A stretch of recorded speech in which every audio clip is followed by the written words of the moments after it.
Doctor कफील खान की अर्जी पर हाई कोर्ट में समाअत हुई है। अलीगढ़ में सीए एहतजाज के दौरान एफआईआर दर्ज को रद्द करने वाली मांग वाली अर्जी पर समाअत हुई है। एडिशनल एडवोकेट जनरल ने जवाब दाखिल करने के लिए कोर्ट से 2 दिन का वक्त मांगा और अब 15 जुलाई को मामले की अगली समाअत होगी। 21 मार्च को हाई कोर्ट में अर्जी दाखिल कर मुकदमा खत्म करने का मुतालबा किया गया था। कोर्ट ने सरकार को नोटिस जारी कर जवाब मांगा था। कोरोना के सबब सरकार का जवाब नहीं दाखिल हो सका था। इस वक्त की ये बड़ी खबर, डॉक्टर कफील खान की अर्जी पर हाई कोर्ट में आज समाअत हुई।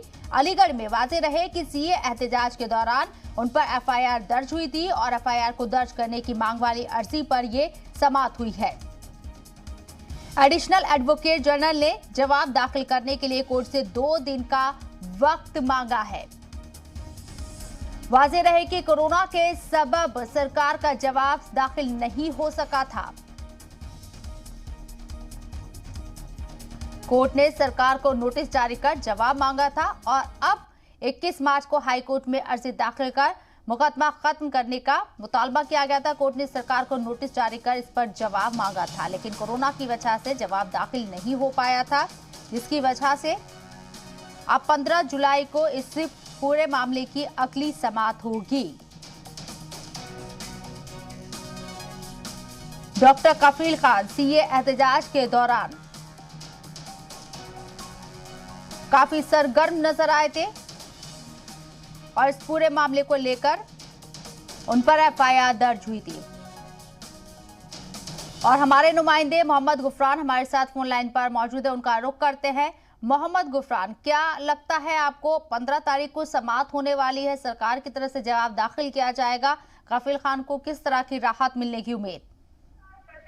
देखिए, इस पूरे मामले को लेकर के जो एफआईआर है उसको रद्द करने की मांग है। जो डॉक्टर कफील हैं, उन्होंने ऐसा कहा है कि जो भाषण जिन आरोपों के तहत दर्ज हुआ है वो उस तरीके के आरोप, क्योंकि एनएसए का जो मामला है इलाहाबाद हाईकोर्ट ने पहले ही खारिज कर दिया था, तो एक तरीके से ये जो केस उनके ऊपर लगा है वो बनता ही नहीं है। ऐसे में राज्य सरकार को पिछली सुनवाई के दरमियान कोर्ट ने एक नोटिस जारी किया था और जवाब दाखिल करने के लिए कहा था।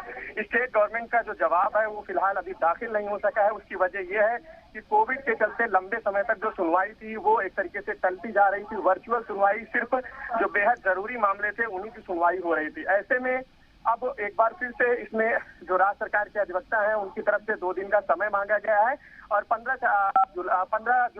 15 जुलाई की तारीख जो है कोर्ट ने तय की है और उस दरमियान स्टेट का जो जवाब होगा वो ये देखने वाला होगा कि क्या जवाब होता है। लेकिन जिस तरीके से इस पूरे मामले को लेकर के पहले एफआईआर दर्ज की गई, उसके बाद एनएसए लगाया गया, एक लंबे समय तक कफील जो है जेल में रहे। हालांकि हाईकोर्ट से उनको राहत मिली, इसको चैलेंज भी किया गया था सुप्रीम कोर्ट में, लेकिन राज्य सरकार को सुप्रीम कोर्ट से राहत नहीं मिली थी। तो कह सकते हैं इस पूरे मामले को लेकर के एक पॉलिटिकल भी इसमें एक कहीं ना कहीं से एक इशू है।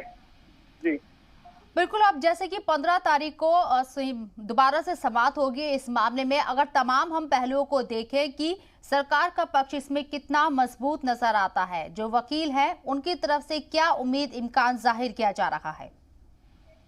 बिल्कुल, देखिए इस पूरे मामले में क्योंकि जिन आरोपों को लेकर के एफआईआर दर्ज कराई गई थी उसके बाद एनएसए के तहत कार्रवाई की गई थी। कोर्ट ने एनएसए को रद्द कर दिया, एनएसए को एक तरीके से नियम विरुद्ध बताया। यहाँ तक कि कोर्ट ने जिस बयान के आधार पर मुकदमा दर्ज था उस बयान को भी एक तरीके से ये माना कि जो आरोप है बयान में लगाए गए हैं उस तरीके के आरोप नहीं है, क्योंकि आरोप ऐसा था कि देश तोड़ने वाला, देश विरोधी बयान था। लेकिन कोर्ट ने इनके बयान की सराहना की थी। कोर्ट ने ये कहा था कि बयान में ऐसा कुछ डॉक्टर कफील की तरफ से नहीं कहा गया जो गैर कानूनी हो। तो ऐसे में सबसे बड़ी बात यही है कि जो आरोप था वो आरोप कोर्ट में एनएसए के दरमियान जो है साबित नहीं हुआ। तो फिलहाल जो है एफआईआर को जो रद्द करने की मांग है, क्योंकि किसी भी जो गैजेटेड ऑफिसर होता है, जो सेंट्रल का कर्मचारी होता है, उसके खिलाफ एफआईआर करने से पहले एक अनुमति लेनी होती है। वो अनुमति भी नहीं ली गई थी इस एफआईआर में।